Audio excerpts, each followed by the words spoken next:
out your spirit, pour out your spirit. Reviewing the outpouring for your refreshing and infilling. Pour out your spirit, pour out your spirit, pour out your spirit on me. Good day, viewers. Even though Pentecost Sunday has gone, we are still in the season of Pentecost.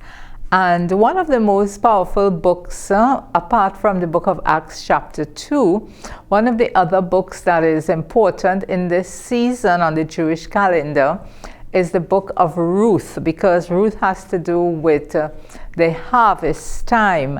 And so today on the outpouring, I'm going to be sharing from the book of Ruth. I'm going to be reading actually the book of Ruth in the Message Bible, and that is a nice translation. The language is very current, and it really brings the whole story or the whole account home to us. So I'm going to be reading the book of Ruth from the Message translation, and I will share with you a couple important points. Recently I spoke at the Evangelical Women's Conference, and the text that was used was the book of Ruth. And the book of Ruth is a book that I have always loved throughout the years. And if I were to give today's program a name, I would say, what is the fragrance of your perfume? Because we all love expensive perfumes, and it's not just limited to men or women. Both men and women, if we travel or if we go to the store after we dress, we want to look nice. So we pick up at the duty free some nice perfumes, different brand names, because when we step out there, we don't only want to look good, but we want to smell good.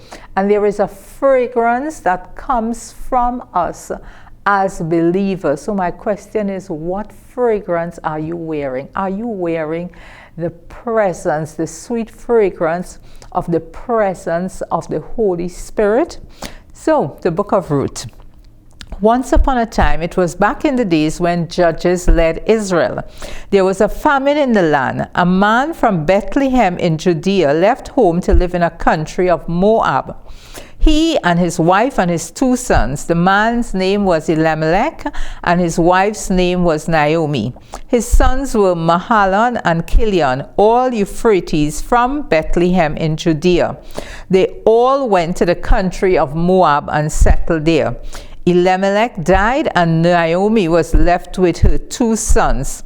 The sons took Moabite wives. The name of the first was Oprah, and the second Ruth. They lived there in Moab for the next 10 years. But then the 2 brothers, Mahlon and Chilion, died. Now the woman was left without either her young men or her husband. One day, she got herself together, she and her 2 daughter-in-laws, to leave the country of Moab and set out for home. She had heard that God had been pleased to visit his people and give them food. And so she started out from the place she had been living, she and her 2 daughter-in-laws with her, on the road back to the land of Judea. After a short while on the road, Naomi told her 2 daughter-in-laws, "Go back. Go home and live with your mothers, and may God treat you as graciously as you treated your deceased husbands and me. May God give each of you a new home, a new husband." She kissed them, and they cried openly. They said, "No, we are going on with you to your people." But Naomi was firm. "Go back, my dear daughters.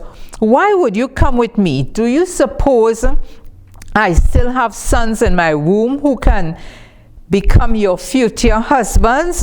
Go back, dear daughters. On your way, please. I am too old to get a husband. Why? Even if I said there's still hope, and this very night got a man and had sons, can you imagine being satisfied to wait until they are grown? Would you wait that long to get married again? No, dear daughters, this is a bitter pill for me to swallow, more bitter for me than for you. God had dealt me a hard blow. Again, they cried openly. Oprah kissed her mother-in-law goodbye, but Ruth embraced her and held on. Naomi said, "Look, your sister-in-law is going back home to live with her own people, and God's go with her." But Ruth said, "Don't force me to leave you. Don't make me go home. Where you go, I go. Where you live, I will live. Your people are my people. Your God is my God. Where you die, I will die. And that's where I will be buried. So help me, God. Not even death itself is going to come between us." When Naomi saw that Ruth had her heart set on going with her, she gave in. And so the two of them traveled on together to Bethlehem. When they arrived in Bethlehem, the whole town was soon buzzing. Is this really our Naomi? And after all this time? But she said, "Don't call me my Naomi, call me bitter. The strong one had dealt me a bitter blow. I left here full of life, and God has brought me back with nothing but the clothes on my back. Why should you call me Naomi? God certainly doesn't. The strong one ruined me." And so Naomi was back, and Ruth the foreigner with her, back from the country of Moab. They arrived in Bethlehem at the beginning of the barley harvest. Chapter 2. It so happened that Naomi had a relative by marriage, a man prominent and rich, connected with Elimelech's family. His name was Boaz. One day, Ruth the Moabite foreigner said to Naomi, "I am going to work. I am going out to glean among the sheaves, following after some harvesters who will treat me kindly." Naomi said, "Go ahead, dear daughter." And so she set out. She went and started gleaning in a field, following in the wake of the harvest. Eventually, she ended up in the part of the field owned by Boaz, her father-in-law Elimelech's relative. A little later, Boaz came out from Bethlehem, greeted his harvesters. "God be with you," they replied, "and God bless you." Boaz asked the young servant, who was foreman over the farmhands, "Who is this young woman? Where did she come from?" The foreman said, "Why, that's the Moabite girl, the one who came with Naomi from the country of Moab. She asked permission. 'Let me glean,' she said, 'and gather among the sheaves, following after your harvesters.' And she has been at it steady ever since, from early morning until now, without so much as a break." Then Boaz spoke to Ruth, "Listen, my daughter, from now on, don't go to any other field to glean. Stay right here in this one, and stay close to my young women. Watch where they are harvesting and follow them. And don't worry about a thing. I have given orders to my servants not to harass you. When you get thirsty, feel free to go and drink from the water buckets that the servants have filled." She dropped to her knees, then bowed her face to the ground. "How does this happen, that you should pick me out and treat me so kindly? Me, a foreigner?" Boaz answered her, I have heard all about you, heard about the way you treated your mother-in-law after the death of her husband, and how you left your father and mother and the land of your birth, and have come to live among a bunch of total strangers. God reward you well for what you have done, and with a gracious bonus besides from God, to whom you have come, seeking protection under his wings. She said, "Oh, sir, such grace and kindness, I don't deserve it. You've touched my heart, treated me like one of your own, and I don't even belong here." At the lunch break, Boaz said to her, "Come over here and eat some bread. Dip it in the wine." So she joined the harvesters. Boaz passed the roasted grain to her. She ate her fill and even had some left over. When she got up to go back to work, Boaz ordered his servants, "Let her glean where there is plenty of grain on the ground. Make it easy for her. Better yet, pull some of the good stuff out and leave it for her to glean. Give her special treatment." Ruth gleaned in the field until evening. When she threshed out what she had gathered, she ended up with nearly a sack full of barley. She gathered up her gleanings and went back to town and showed her mother-in-law the result of her day's work. So she also gave her the leftovers from her lunch. Naomi asked her, "So where did you glean today? Whose field? God bless whoever it was who took such good care of you." Ruth told her mother-in-law, "The man with whom I work today, his name is Boaz." Naomi said to her daughter-in-law, "Why, God bless that man. God hasn't walked out on us after all. He still loves us in bad times as well as good." Naomi went on, "That man Ruth is one of our circle of covenant redeemers, a close relative of ours." Ruth the Moabite said, "Well, listen to this. He also told me, 'Stick with my workers until my harvest is finished.'" Naomi said to Ruth, "That's wonderful, dear daughter. Do that. You will be safe in the company of his young women. No danger now of being raped in some stranger's field." So Ruth did it. She stuck close to Boaz's young woman, gleaning in the field daily until both the harvey and the wheat harvesters were finished, and she continued living with her mother-in-law. Chapter 3.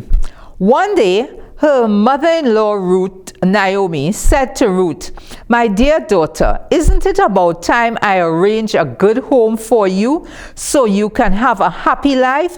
And isn't Boaz our close relative, the one with whose young woman you have been working? Maybe it's time to make our move. Tonight is the night of Boaz's barley harvest at the threshing floor.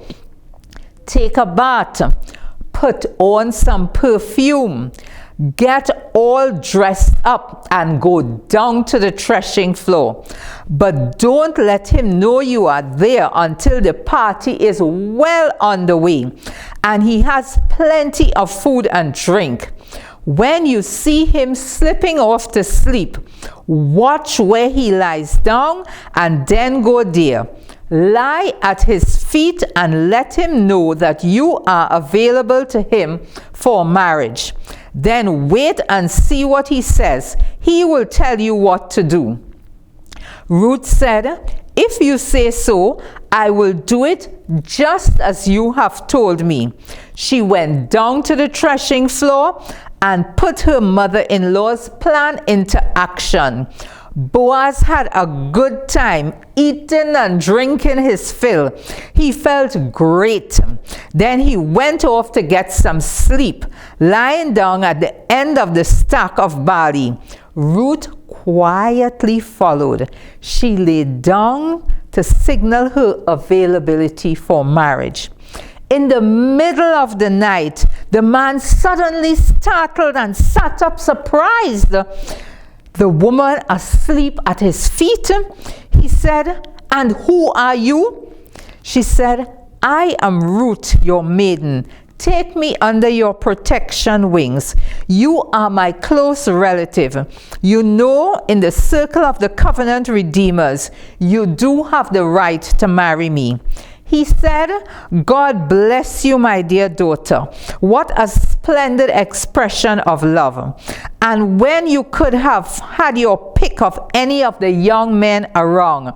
And now, my dear daughter, don't you worry about a thing. I'll do all you want or ask. Everybody in town knows what a courageous woman you are. A real prize. You are right. I am a close relative, but there is one even closer than I am. So stay the rest of the night. In the morning, if he wants to exercise his customary rights and responsibility as the closest covenant redeemer, he will have his chance. But if he isn't interested and God lives, I will do it. Now go back to sleep until morning." Ruth slept at his feet until dawn, but she got up while it was still dark and couldn't be recognized. Then Boaz said to himself, "No one must know that Ruth came to the threshing floor." So Boaz said, "Bring the shawl you are wearing and spread it out." She spread it out and poured it full, and he poured it full of barley, 6 measures, and put it on her shoulders. Then she went back to town. When she came to her mother-in-law, Naomi asked, "How did things go, my dear daughter?" Ruth told her everything that the man had done for her, adding, "He gave me all this barley, besides 6 quarts. He told me, you can't go back empty-handed to your mother-in-law." Naomi said, "Sit back and relax, my dear daughter, until we find out how things turn out. That man isn't going to fool around. Mark my words, he's going to get everything wrapped up today." Chapter 4. Boaz went straight to the public square and took his place there. Before long, the closer relative, the one mentioned earlier by Boaz, strolled by. "Step aside, old friend," said Boaz. "Take a seat." The man sat down. Boaz then gathered 10 of the town elders together and said, "Sit down here with us. We've got some business to take care of." And they all sat down. Then Boaz said to his relative, "The piece of property that belonged to our relative Elimelech is being sold by his wife, by his widow Naomi, who has just returned from the country of Moab.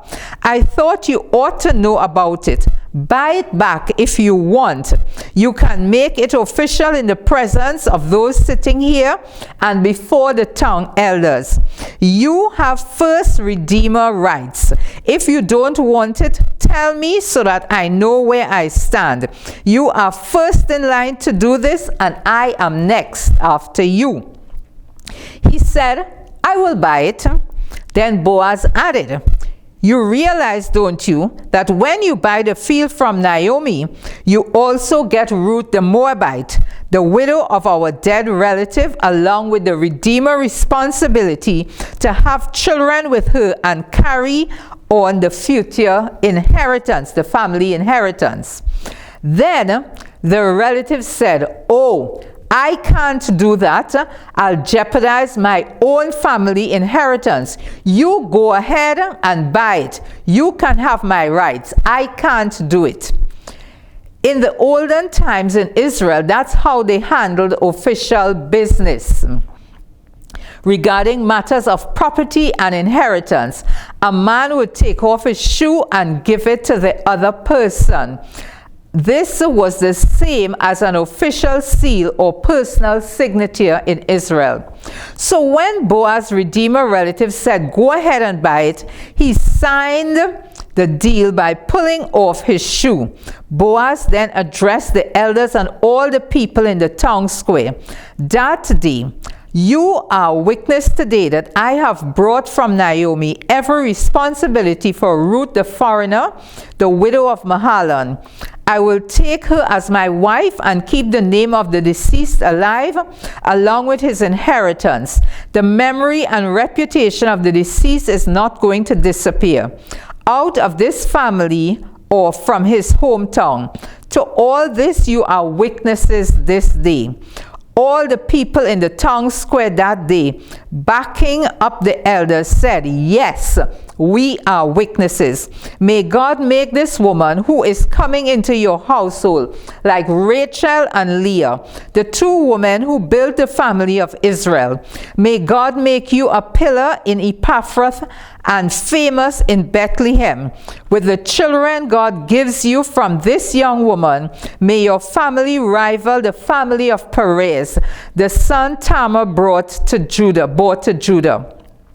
Boaz married Ruth. She became his wife. Boaz slept with her. By God's gracious gift, she conceived and had a son. The town woman said to Naomi, blessed be God, he didn't leave you without a family to carry on your life. May this baby grow up to be famous in Israel. He'll make you young again. He will take care of you in your old age. And this daughter-in-law who has brought him into the world and loves you so much, why, she's worth more to you than 7 sons.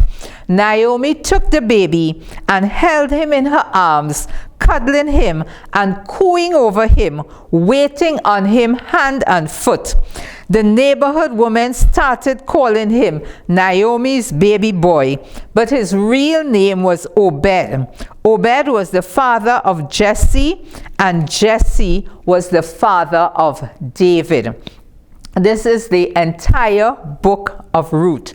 And there were certain areas that really stood out about Ruth, and it's areas that we all love. We love those famous words, where you go, I will go, your God will be my God, your people will be my people. And we see that every word that Ruth spoke there, it was like she was prophesying over her own life.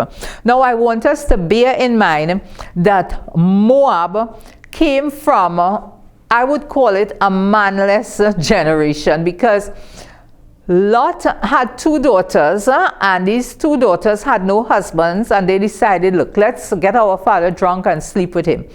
And one of the daughters had a son, and his name was Moab. And from that genealogy, from that generation came the Moabites. And we see that trend continuing, because when Naomi went down there, she lost her husband, she lost her 2 sons. So that whole manless situation continued. However, Ruth's determination, Ruth's obedience to her mother-in-law broke that curse off of her life. Ruth had her heart set on going with her mother-in-law. She purposed in her heart, and she did exactly what she purposed. So we see she had her heart set. Then later on, while she was gleaning in the fields, what they described her as, they said she's been at it steady ever since, from early morning until now. So she was very steadfast. She was obedient. She had her heart set. She was determined. She was steadfast. And as a result, she received special treatment. Everything that her mother-in-law told her, she did it. And that's reflected here. It said Ruth did it. And later down in chapter 3, this is one of the beautiful parts. And she took all the directions from her mother-in-law, and she did not stray from the instructions. She perfumed herself. She got all dressed up, and she followed everything her mother-in-law told her. we saw in the Bible there's another woman, Queen Esther, where before she became queen and while she was going through the rituals to be chosen as queen, that had a lot to do with perfuming of herself, and she perfumed herself also to go in to meet the king. And it's important that as we prepare ourselves, as we prepare our lives for the Lord in His presence and to be that bride that Christ is coming back for, that we must walk in obedience. We must perfume ourselves with His presence. We must prepare. Esther prepared, Ruth prepared. They all did preparations to meet their husbands, and we as the bride of Christ must prepare to meet our bridegroom. While Jesus was on earth before He died, and the Word of God said that this account would always be mentioned, we had where Mary took that costly perfume and she anointed the feet of Jesus. She lavished that perfume upon Him. And earlier on we read about about Mary and Martha. And in the whole preparation process, it's important that we sit at the feet of Jesus.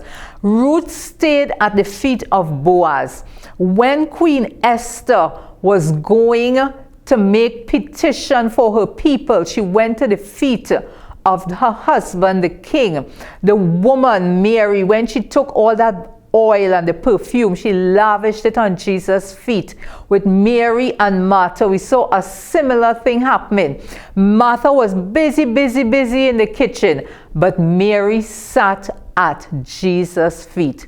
Viewers, it is important for us to perfume ourselves with the presence of God, with His Word, with obedience to Him, and also for us to sit at His feet and glean from the heart of the Lord. I truly hope that today's sharing was a tremendous blessing to you, and please perfume yourself with the sweet fragrance of the Holy Spirit as you spend time at the feet of Jesus. Blessings. Shalom. Pour out your Spirit, pour out your Spirit. Reviewing the outpouring for your refreshing and infilling. Pour out your Spirit, pour out your Spirit, pour